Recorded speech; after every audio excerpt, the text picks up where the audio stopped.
अस्सलामुअलैकुम viewers, this is Lubna Chaudhary. उम्मीद है आप सब लोग ठीक ठाक होंगे, खैर खैरियत से होंगे। आज मैं आपके लिए लेके आई हूँ मज़ेदार सी शामियों की रेसिपी, जिसे आप शामी कबाब भी कह सकते हैं। इसके लिए जो हमें चीज़ें चाहिए, सबसे पहले मैंने गोश्त लिया है। मटन का ये गोश्त है, तकरीबन 1 किलो में यूज़ करूँगी। आप चाहें तो यही रेसिपी आप बीफ के साथ भी यूज़ कर सकते हैं। उसके बाद मैंने प्याज लिया है। प्याज तकरीबन 2 बड़े साइज़ के लेके उनको मैंने इस तरह काट लिया है। इसके बाद हम अंडे लेंगे। मैंने यहाँ पे 2 अंडे लिए थे, लेकिन एक ही बात में यूज़ किया था। अगर मटेरियल बहुत ही ज़्यादा सख्त होगा फिर आप हाफ अंडा और ऐड करोगे, वरना एक इनफ होगा इतनी क्वांटिटी के लिए। उसके बाद मैंने चना की दाल ली है, जिसको मैंने सोक करके तकरीबन रख दिया था। आधे घंटे के लिए आपने लाजमी इसको रखना है। 1 पाव यह दाल है 1 किलो चिकन के हिसाब 1 किलो मटन के हिसाब से। उसके बाद ये चीज़ें ली हैं। सबसे पहले मैंने लहसुन लिया है। लहसुन के तकरीबन 1.5 जवा मैंने इसके अंदर यूज़ किया है।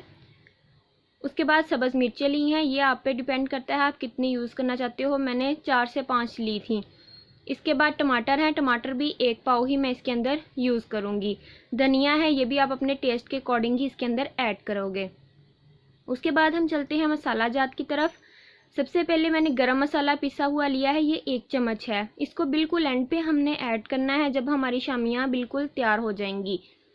उसके बाद नमक लिया है। नमक मैंने यहाँ पे 2 टेबल स्पून यूज़ किए हैं। आप अपने टेस्ट के अकॉर्डिंग भी इसको यूज़ कर सकते हो। उसके बाद धनिया पाउडर मैंने लिया है, ये तकरीबन हाफ टेबल स्पून मैंने यूज़ किया है। इसके बाद हल्दी पाउडर है, ये भी 1 टेबल स्पून ही मैं यूज़ करूँगी।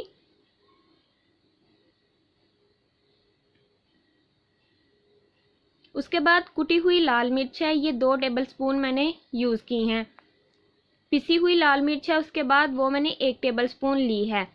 आप चाहें तो ये 2 टेबल स्पून ले लें और जो कुटी हुई लाल मिर्च है वो 1 ले लें, लेकिन बेहतरीन तरीका यही है कि आप कुटी हुई लाल मिर्च 2 टेबल स्पून ही रहने दें। ये सारी चीज़ें हैं जो हमें चाहिए। अब बेसिक स्टेप जो उनसे हैं आगे वो मैं आपको बताती हूँ। उससे पहले मैंने ये चीज़ें लेबल कर दी हैं, आप नोट कर लीजिए इनको। कोई सा भी हम प्रेशर कुकर ले लेंगे, उसके अंदर ये जो हमारा मटन है इसको धो के अच्छे तरीके से हम ऐड कर देंगे। आप चाहें तो आप हड्डी वाला भी ले सकते हैं, बाद में हड्डियाँ रिमूव कर दीजिए, वरना बेस्ट यही है कि आप बोनलेस ही ले लें। सबसे पहले मैंने कुटी हुई लाल मिर्च ऐड कर दी है। उसके बाद हल्दी पाउडर ऐड कर दिया है, फिर कुटी हुई मिर्चें ऐड कर दी हैं।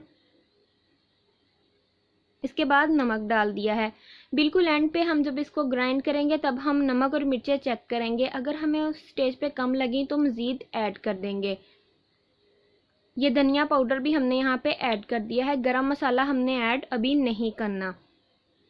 उसके बाद जो प्याज है ये कटा हुआ, ये हम ऐड कर देंगे।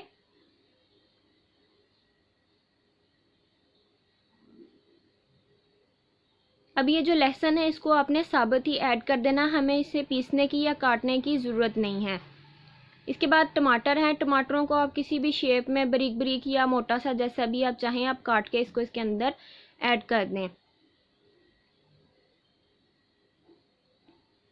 अब इसके अंदर हम तकरीबन 1.5 लीटर पानी को ऐड करेंगे। चीज़ों को अच्छे तरीके से आपने मिक्स कर लेना है और इसको तकरीबन 25 मिनट के लिए आपने, जब कुकर चलना शुरू हो जाएगा उसकी सीटी, तो इसके बाद आपने 25 मिनट नोट करने हैं। 25 मिनट आपने चलाना है, अच्छे तरीके से हमारा ये जो गोश्त है ये गल जाएगा। जी तो देखिए 25 मिनट हो चुके हैं, गोश्त भी हमारा रेडी हो चुका है। अब इसमें से ये जो बोटियां हैं ये हम अलहदा कर लेंगे। इसी पानी के अंदर दोबारा हम दाल को डाल के पकाएंगे। जी तो सारा मैंने गोश्त जो है वो अलहदा कर लिया है। अब ये जो दाल हमने सोक करके रखी हुई थी, मतलब भिगो के रखी हुई थी, इसको ऐड कर देंगे। इसको भी आपने 15 मिनट तकरीबन ज़रूर चलाना है। जी तो 15 मिनट हो चुके हैं। अब आपने इसको इतना पकाना है कि पानी इसके अंदर से अच्छे तरीके से खुश्क हो जाए, ज़रा सा भी पानी ना बचे। अब कोई सी भी आप मशीन ले लें। अगर आपके पास ये कीमा वाली मशीन नहीं है तो आप ग्राइंडर जो सादा होता है वो ले लें। उसके अंदर पहले आप सादा जो दाल हमने बनाई थी वो ऐड करेंगे। इसको अच्छे तरीके से आपने ग्राइंड कर लेना है। उसके बाद जो गोश्त था हमारा वो ऐड करेंगे और इसी स्टेज पे हमने जो गरम मसाला बचा के रखा हुआ था वो भी ऐड कर देंगे। इसके बाद सिर्फ एक अंडा हम इसके अंदर यूज़ करेंगे। अगर मटेरियल बहुत ज़्यादा थिक लगेगा आपको तो फिर आप थोड़ा सा हाफ और ऐड कर सकते हो। इसी स्टेज पे हम मिर्चें और धनिया जो रखा हुआ था वो भी ऐड करेंगे। ये आप आपके टेस्ट के अकॉर्डिंग इसके अंदर ऐड कर सकते हो। दोबारा मशीन को चलाएंगे और इसको अच्छे तरीके से ग्राइंड कर लेंगे। थोड़ा सा आपने इसको खड़ा खड़ा सा ही रखना है, मतलब बहुत ज़्यादा इसका वो पेस्ट नहीं बना लेना जी। तो देखिए यहाँ पे अब हमारा मटेरियल तैयार हो चुका है। अब हम इसकी शामियाँ या टिक्कियाँ बना लेंगे। मैंने कोई भी ऑयल या इस तरह की चीज़ यूज़ नहीं की हुई। देखिए बिल्कुल मेरे हाथ साफ़ हैं। इसी तरीके से हम इसको बना लेंगे। पहले आपने थोड़ा सा मटेरियल जिस साइज़ की लेनी है बनानी है उस हिसाब से आपने ले लेना है। रोल सा करके पेड़ा बना लेना है, फिर इसको ज़ोर से हाथों के साथ प्रेस करते जाना है ताकि ये खुले नहीं। उसके बाद इसको शेप दे लेनी है। आप चाहें तो इसको चिपटा भी छोड़ सकते हैं, लेकिन ये गोल गोल सी ज़रा इसको शेप दी हुई ज़्यादा अच्छी लगती है। देखिए तो सारी शामियाँ मेरी यहाँ पे तैयार हो चुकी हैं। आप चाहें तो इसी तरह इसको पहले आप फ्रीज़र में रखें 3 से 4 घंटे के लिए। जब ये अच्छे तरीके से जम जाएं तो ये जो ज़िपर बैग होते हैं उनके अंदर इसको ऐड करके आप फ्रीज़ कर सकते हैं। जब आपको ज़रूरत हो इस तरह निकालें, थोड़ा सा ऑयल डालें और इसके ऊपर इसको फ्राई कर लें। 5 से 10 मिनट पहले आप निकाल लें फ्रीज़र से और इसको इस तरीके से फ्राई कर लें जी। तो देखिए यहाँ पे अब आपको मैं ये तोड़ के दिखाती हूँ। देखिए कितनी ये रेशेदार और यानी कि रेशेदार ये बनी हुई है। यहाँ पे अगर आप पहले कीमा लोगे तो ये इस तरीके से नहीं बनेगी। आपने गोश्त लेके उसी को बनाना है।